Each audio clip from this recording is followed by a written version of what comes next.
حدیث میں آتا ہے، ابن عباس سے روایت ہے کہ رسول اللہ صلی اللہ علیہ وسلم نیند سے بیدار ہوئے اور نیند کے آثار کو ختم کرنے کے لیے چہرے پر ہاتھ پھیرنے لگے. چہرے پر ہاتھ پھیرنے لگے کس طرح؟ جیسے بچے کرتے ہیں نا، مٹھیاں بند کر کے اور آنکھوں کے اوپر ہاتھ پھیرنا.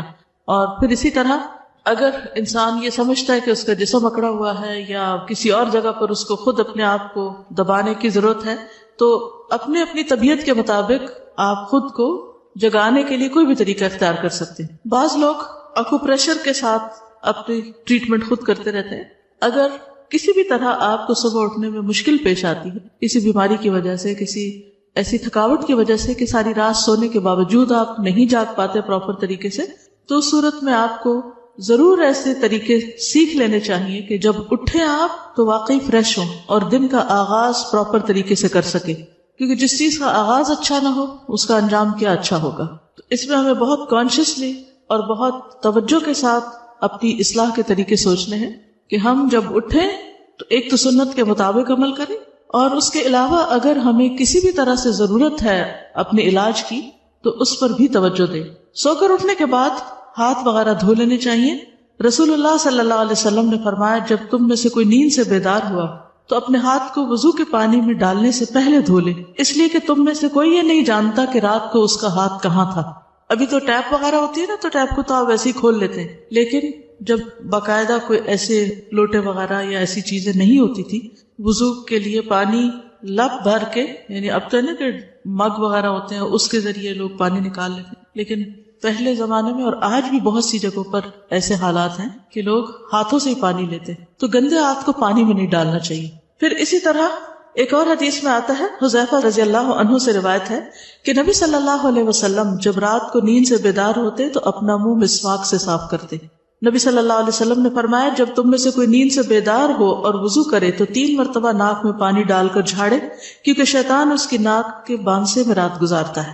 ٹھیک ہے، بیسیکلی یہ ساری چیزیں وضو میں شامل ہیں، یعنی سب سے پہلے ہاتھ دھونا، پھر اس کے بعد کلی وغیرہ کرنا، ناک صاف کرنا، منہ دھونا. رسول اللہ صلی اللہ علیہ وسلم نے فرمایا جب آدمی رات کو سو جاتا ہے تو شیطان اس کی گدی پر 3 گرہیں لگا دیتا ہے. ہر گرہ پر یہ پھونک دیتا ہے کہ ابھی تو بہت رات ہے، سو جاؤ. پھر اگر آدمی بیدار ہو گیا اور اللہ کا ذکر کیا تو ایک گرہ کھل جاتی ہے. اگر اس نے وضو کر لیا تو دوسری گرہ کھل جاتی ہے. اس کے بعد اگر اس نے نماز پڑھ لی تو تیسری گرہ بھی کھل جاتی ہے، اور وہ صبح کو تازہ دم اور خوش مزاج ہو کر اٹھتا ہے. ورنہ تمام دن بد دل اور سست جسم رہتا ہے. یعنی اگر آپ اٹھتے ہیں اور وضو نہیں کرتے، نماز نہیں پڑھتے، تو آپ کی کیفیت اس طرح نہیں ہوتی جو ایک پراپر طریقے سے وضو اور نماز پڑھنے والے کی ہوتی.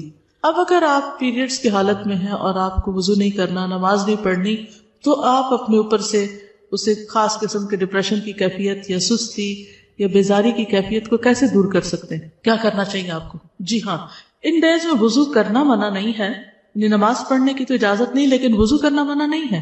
آپ اسی طرح اپنے ہاتھ دھوئیں، اچھی طرح ناک صاف کریں، مسواک خوب اچھی طرح کریں، اور جیسے وضو کرتے ہیں اسی طرح پورے ہاتھ کو دھو لیں.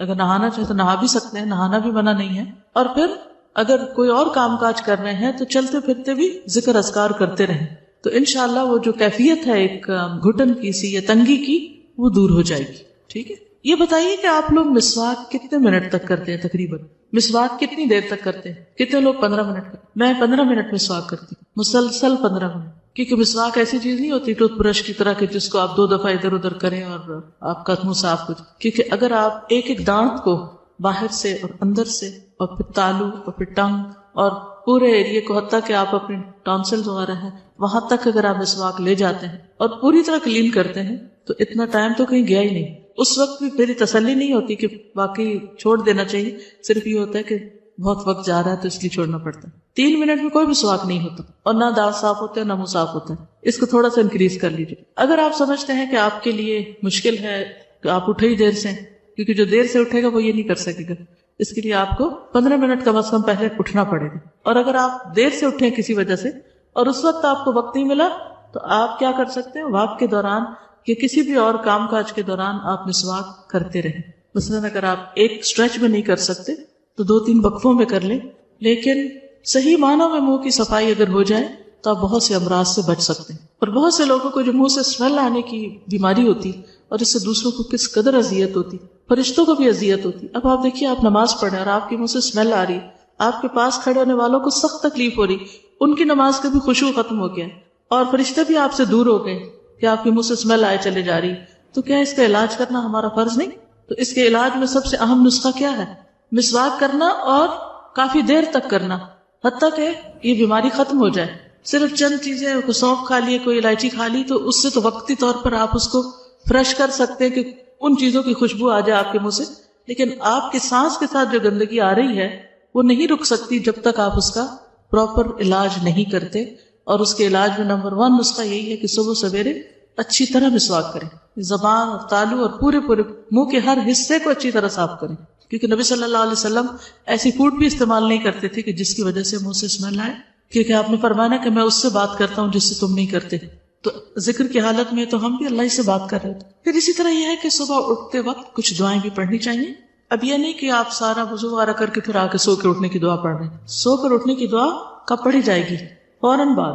سیدنا ابو ہریرہ سے روایت ہے کہ رسول اللہ صلی اللہ علیہ وسلم نے فرمایا، جب تم میں سے کوئی جاگے تو کہے الحمدللہ الذی عافانی فی جسدی ورد علی روحی وَأَذِنَ لِي بِذِكْرِهِ. سب تعریف اللہ کے لیے ہے جس نے میرے جسم کو عافیت دی اور مجھ پر میری روح لوٹائی اور مجھے اپنے ذکر کی توفیق دی. ایک اور روایت میں آتا ہے کہ رسول اللہ صلی اللہ علیہ وسلم جب جاگتے تو فرماتے الحمدللہ الذی احیانا بعدما اماتنا وإلیہ النشور. تمام تعریف اللہ کے لیے ہے جس نے ہمیں مرنے یعنی سونے کے بعد دوبارہ زندگی دی اور اسی کی طرف لوٹ کر جانا ہے. تو نیند جو ہے وہ موت کی بہن ہے اور ہر روز ہم مرتے اور زندہ ہوتے ہیں، سوتے اور جاگتے ہیں. اگر ہم عادت بنا لیں کہ اٹھتے ہی اللہ کا ذکر کرنا ہے تو قیامت کے دن جب اٹھیں گے تو زبان پر کیا ہوگا؟ پھر اللہ ہی کا ذکر ہوگا، اللہ ہی کی طرف دوڑیں گے. تو یہ عادتیں آپ کو دنیا میں بنانی پڑیں گی، اس زندگی میں یہ سب کچھ کرنا پڑے گا، تب آپ اس قابل ہوں گے کہ آپ آخرت میں اللہ کے مقرب یا پسندیدہ بندوں صالحین میں شامل ہو سکیں. بیدار ہونے پر نیند کا غلبہ دور کرنے کے لیے آنکھیں وغیرہ ملنے کے بعد سورۃ آل عمران کی آخری 10 آیات پڑھیے.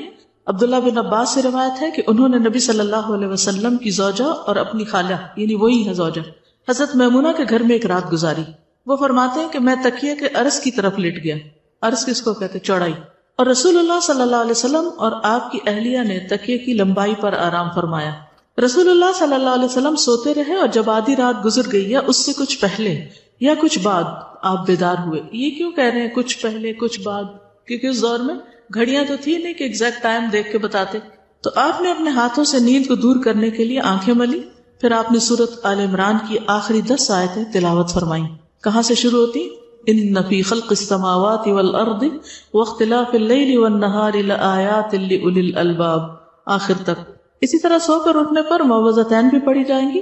عقبہ بن عامر سے مروی ہے کہ نبی صلی اللہ علیہ وسلم نے ان سے فرمایا کیا میں تمہیں ایسی 2 صورتیں نہ سکھا دوں جو ان تمام صورتوں سے بہتر ہوں جنہیں لوگ پڑھتے ہیں؟ میں نے عرض کیا کیوں نہیں یا رسول اللہ؟ چنانچہ نبی صلی اللہ علیہ وسلم نے مجھے سورۃ الفلق اور سورۃ الناس پڑھائیں. پھر نماز کھڑی ہوئی.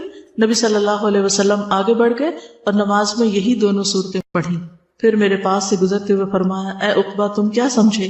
یہ دونوں صورتیں سوتے وقت بھی پڑھا کرو اور بیدار ہو کر بھی پڑھا کرو. ٹھیک ہے؟ تو صبح شام کی دعا میں ہم 3 بار ان کو پڑھ لیتے ہیں. ٹھیک ہے؟ تو وہ پڑھنا بھی کافی ہو جاتا ہے اگر آپ اس ترتیب سے پڑھتے ہیں. اٹھنے کا سب سے بہترین وقت کون سا ہے؟ کتنے بجے کا الارم لگاتے ہیں؟ آپ نے کبھی دیکھا بچوں کی کتابیں اس میں 7 بجے کے الارم کی گھڑی بنی ہوتی ہے اور وہ اٹھتے ہی 7 بجے ہیں اور بچپن سے ان کے ذہن میں یہ بات پڑ جاتی ہے کہ شاید اٹھنے کا وقت ہی 7 بجے ہے. تو ہمارے دین میں صبح اٹھنے کا وقت جو ہے وہ اذان سے بھی پہلے کا ہے. اگر آپ اس کی عادت ڈال لیں تو کچھ مشکل نہیں، صرف یہ کہ اٹھنے کا ایک وقت فکس کر لیں. جب وہ ٹائم فکس ہو جاتا ہے تو پھر آپ کی بایولوجیکل کلاک جو ہے وہ آپ کو جگا دیتی ہے، پھر اس کے بعد سونا بوجھل لگنے لگتا ہے. ابو مسلم کہتے ہیں کہ میں نے ابو ذر رضی اللہ عنہ سے پوچھا رات کے کس حصے میں قیام کرنا سب سے افضل ہے؟ ابو ذر نے کہا میں نے بھی رسول اللہ صلی اللہ علیہ وسلم سے یہی سوال کیا تھا جس طرح تم نے مجھ سے سوال کیا. آپ نے فرمایا رات کے پچھلے پہر یا نصف رات میں، لیکن ایسا کرنے والے بہت تھوڑے ہیں. نصف رات کے بعد اٹھنے والے بہت تھوڑے ہیں اور اس کے بھی آخری حصے میں فجر سے کچھ دیر پہلے ہو جائے تو یہ بھی بہت کم لوگ اٹھتے ہیں. لیکن اٹھنے کا یہ وقت بہت بہترین ہے. اس وقت میں اٹھنے والے کا اجر کیا ہے؟ رسول اللہ صلی اللہ علیہ وسلم نے فرمایا جنت میں ایسے بالا خانے بھی ہیں جن کا اندرونی حصہ باہر سے نظر آتا ہے اور بیرونی حصہ اندر سے نظر آتا ہے. جیسے آپ دیکھیے دیوار کے باہر تو نہیں آپ دیکھ سکتے, کہاں سے دیکھ پا رہے ہیں؟ شیشے سے. ایک دیہاتی نے پوچھا یا رسول اللہ صلی اللہ علیہ وسلم یہ کس کے لیے, یعنی اتنے خوبصورت گھر کس کے ہوں گے؟ فرمایا اس شخص کے لیے جو اچھی بات کرے, کھانا کھلائے, اور جب لوگ رات کو سو رہے ہوں تو صرف اللہ کے لیے نماز ادا کرے. جب لوگ سو رہے ہوں تو صرف اللہ کے لیے نماز ادا کرے. ایسے لوگوں کو وہاں بنے بنائے گھر ملیں گے. دنیا میں اگر کوئی آپ سے یہ کہے کہ آپ رات کے اس حصے میں اٹھ جائیں تو آپ کو اتنا بہترین گھر ملے گا, تو کتنے لوگ ضرور اٹھیں گے؟ سبھی اٹھیں گے, کوئی بھی نہیں سوئے گا. کیوں؟ کیونکہ یقین ہوگا نا ان کو. آخرت کے بارے میں ہمیں شاید یقین نہیں ہے کہ ہم کچھ کریں گے تو اس کا کچھ فائدہ ہے. عموماً ہم کیا دیکھتے ہیں کہ اور بھی تو نہیں کر رہے, دوسرے نہیں کر رہے تو ہمیں کیوں کرنا ہے؟ کیا یہ تینوں کام بہت ہی مشکل ہے؟ اچھی بات کرنا واقعی مشکل ہے مشکل. کیوں؟ کیونکہ سوچ سمجھ کے کرنی پڑتی ہے نا. اچھی بات کرنے کے لیے آپ کا دل, آپ کی سوچ, آپ کے خیالات بہت مثبت ہونے چاہیے. اگر آپ کا دل اچھا نہیں, آپ کی سوچ مثبت نہیں, تو آپ کی بات کبھی بھی اچھی نہیں ہو سکتی. بھلے آپ حدیثیں بھی کوٹ کریں, قرآن کی آیات بھی سنائیں, تو بھی لوگ کیا کرتے ہیں؟ موقع محل کے بغیر اپنے فائدے میں جو حدیثیں اور آیتیں آتی ہیں وہ دوسروں کو مارتے رہتے ہیں, سناتے نہیں, مارتے رہتے ہیں. کیوں؟ کیونکہ انہوں نے اپنا کوئی مقصد پورا کرنا ہوتا ہے, لہٰذا وہ اس طرح کی کوئی حدیث یا آیت دوسروں کو سنائیں گے. بظاہر دیکھنے میں اچھی بات ہے آیت اور حدیث, لیکن کیا اس کا امپیکٹ بھی وہ آ رہا ہے جس کو آپ کسی ایسے موقع پر آیت سنا رہے ہیں کہ وہ سننے کو تیار نہیں, یا وہ اس کے فائدے میں نہیں, آپ کے اپنے فائدے میں ہے؟ تو ہو سکتا ہے کہ وہ شخص اور زیادہ دین سے دور ہو جائے. تو آپ نے قرآن سنا کر لوگوں کو اللہ کی محبت اگر نہیں دلائی اور دور کر دیا, تو پھر آپ کے اس سنانے کو اچھی بات کہی جائے گی. اچھی بات کرنا کیوں مشکل ہے؟ کوئی بتائے گا؟ چلیے اب سوچیے, ذرا غور کیجیے, دن میں کتنی بار آپ اچھی باتیں سنتے ہیں؟ کلاسز وغیرہ کو چھوڑ دیجیے, عام روزمرہ زندگی کی بات ہے, اور لوگوں کے ساتھ معاملہ کرنے کی, گھر والوں کی, آپ کے بہن بھائی آپ سے جو باتیں کرتے ہیں یا آپ ان سے جو بات کرتے ہیں, یا اپنے نیبرز کے ساتھ یا اپنی کلاس فیلوز کے ساتھ انفارمل جو آپ کی باتیں ہوتی ہیں, یا آپ کو جو سننے کو ملتی ہیں دوسروں سے, آپ کچھ بتائیں گے کہ ان میں سے کتنی فیصد باتوں پہ آپ بہت خوش ہوتے ہیں, آپ کا دل خوش ہو جاتا ہے, آپ کی روح سیراب ہو جاتی ہے, اور آپ کے اندر ایک موٹیویشنل لیول بڑھ جاتا ہے. اور کتنی باتیں ایسی ہوتی ہیں کہ آپ کچھ کرنے جا رہے ہوتے ہیں تو صرف کسی کی جلی کٹی بات یا منفی بات آپ کو سارا مورائل ڈاؤن کر دیتی, تو کیا کہیں گے؟ کتنی باتیں اچھی ملتی ہیں اور کتنی باتیں اچھی نہیں ملتی. غور کیجئے نا, سوچئے. دیکھیے اس بات پر میں کیوں ٹھہری ہوں کہ اگرچہ بات ہو رہی تھی صبح جلدی اٹھنے کی, لیکن بعض لوگ تہجد بھی پڑھ لیتے ہیں, صبح جلدی بھی اٹھ جاتے ہیں, لیکن بات اچھی نہیں کرنا جانتے. دوسری بات جو تھی وہ تھی کھانا کھلانا, اور تیسری بات جب لوگ رات کو سو رہے ہوں تو صرف اللہ کے لیے نماز ادا کرنا, صرف اللہ کے لیے, دکھاوے کے لیے نہیں. نبی صلی اللہ علیہ وسلم نے فرمایا اللہ تعالیٰ 3 قسم کے لوگوں سے محبت کرتا ہے. جاننا چاہتے ہیں کہ وہ کون ہے؟ اور پھر یہ بھی دیکھیے کہ کیا ہم ان میں ہیں کہ نہیں. ان پر ہنستا ہے اور ان سے خوش ہوتا ہے. ایک وہ آدمی کہ اس کی جماعت فرار ہو گئی, یعنی سارے بھاگ گئے, لیکن وہ ان کے بعد اللہ کے لیے لڑتا رہا, قتل ہو گیا, یا اللہ تعالیٰ نے اس کی مدد کی اور اسے کفایت کی. اللہ تعالیٰ ایسے آدمی کے بارے میں کہتا ہے میرے بندے کی طرف دیکھو, وہ اپنے آپ سے کیسے صبر کروا رہا ہے. اب آپ کہیں گے کہ ہم تو نہ جنگ کرنے والوں میں سے نہ کہیں جانے والوں میں سے, تو ہم پہ تو یہ لاگو ہی نہیں آتی بات. کس اور موقع پر ایسا ہو سکتا ہے کہ کسی چیز سے سب بھاگ جائے اور آپ پھر بھی جمے رہیں؟ صفائی ڈیوٹیز, ٹھیک ہے, یعنی سب بھاگ گئے, سب چلے گئے, سب چھوڑ گئے چیزیں یا کام پورا نہیں کیا, اور آپ ایک ایک کا کام پیچھے سے سمیٹ رہے ہیں, چیزیں اکٹھی کر رہے ہیں, اور بڑبڑا بھی نہیں رہے, اور صرف اللہ کی خاطر سب کچھ کر رہے ہیں. اکیلے کام کرنا پھر مشکل تو ہوتا ہے, لیکن اتنا مشکل نہیں. جب آپ کے ساتھ والے چلے جاتے کسی کام کو چھوڑ کر, اس وقت کوئی بھی اچھا کام کرنا اور اس پر جمے رہنا وہ سب سے مشکل وقت ہوتا ہے. ایسے بندے سے اللہ محبت کرتا ہے کہ جب کوئی نہ کر رہا ہو اور وہ خیر اور بھلائی کا کام کرتا رہے. مثلا جب سب نماز پڑھ رہے ہوتے ہیں تو ان کے ساتھ مل کے نماز آسان ہوتی ہے, لیکن جب فرض پڑھ کے سارے ادھر ادھر کھسک جائے تو آپ کے لیے سنت نفل پڑھنا کتنا مشکل ہوتا ہے. اور اس وقت آپ پھر جم کے لگے رہے کہ نہیں مجھے تو اپنے رب کی خاطر یہ کام کرنا ہی ہے. تو جب کوئی نہ کر رہا ہو اس وقت نیکی کا کام کرنا یہ زیادہ اجر و ثواب کا باعث ہے. دوسرا وہ آدمی جس کی بیوی خوبصورت اور اس کے پاس بہترین نرم بستر ہے, لیکن وہ قیام کرنے کے لیے رات کو کھڑا ہو جاتا ہے, اللہ تعالیٰ کہتا ہے میرے بندے نے اپنی شہوت کو ترک کر دیا اور میرا ذکر کر رہا ہے اور مجھ سے سرگوشی کر رہا ہے. اگر یہ چاہتا تو سو بھی سکتا تھا, آرام بھی کر سکتا تھا, لیکن اس نے سب آرام اس لیے چھوڑا کہ مجھ سے بات کرے آ کر. ہم میں سے اکثر لوگ اللہ سے محبت کے بڑے دعوے کرتے ہیں, لیکن ہم کس کس موقع پر اس کا عملی ثبوت بھی دیتے ہیں. جس سے ہمیں محبت ہوتی ہے ہمارا کیا دل چاہتا ہے کہ ہم اس سے اکیلے میں بات کریں, نہیں اکیلے میں بات کریں. مجھے حیرت ہوتی ہے کہ ہم کہتے ہیں ہمیں اللہ سے بڑی محبت ہے, اور اکیلے میں اس وقت جب سب سو رہے ہوں ہم بات کرنے کے لیے اٹھے ہی نہ اور تیار ہی نہ ہو. کیسی محبت ہے. صرف اس وقت تو ہم اللہ کا نام لے لیں جب اور لوگ بھی لے رہے ہوں, اور اس وقت چھوڑ دیں جب اور کوئی نہ لے رہا.